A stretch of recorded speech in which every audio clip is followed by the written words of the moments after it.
With just 9 weeks to go till polling day, the two frontrunners in France's presidential election were abroad today, trying to establish their credentials as world leaders.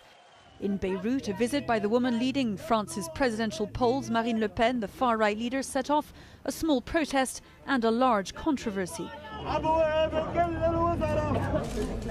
Prior to meeting with the Lebanese religious leader, the Grand Mufti, his spokesman says Le Pen was told that she would have to wear a headscarf.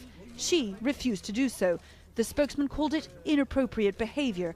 As she stormed out of Lebanon's Sunni authority, the Dar al-Fatwa, she said she'd not been asked to cover herself on an earlier trip to Cairo when she'd met the Al-Azhar Mosque's imam.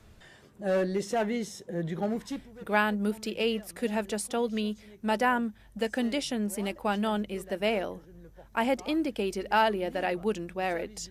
The aides of the Grand Mufti were free at that point to tell me that this meeting wouldn't happen. A diplomatic incident that has been described by her critics back in France as blatant electioneering. In a country where the headscarf has been a central issue for more than a decade, Marine Le Pen is opposed to public religious symbols. Less controversial was Emmanuel Macron's visit to Downing Street. After his meeting with the British Prime Minister, the centrist candidate, who's now only second to Marine Le Pen, answered those critics who point out that he has yet to say precisely what he actually stands for. Would you agree the momentum is currently with her?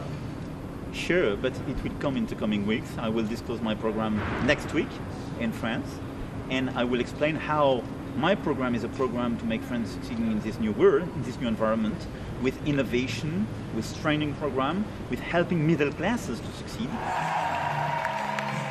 After leaving Downing Street, Emmanuel Macron spoke to London's substantial French electorate, voters from both left and right that he hopes will be seduced by his centrism. But his critics point out that until his program is announced, he's in danger of giving up ground to a woman who is very clear about what she stands for.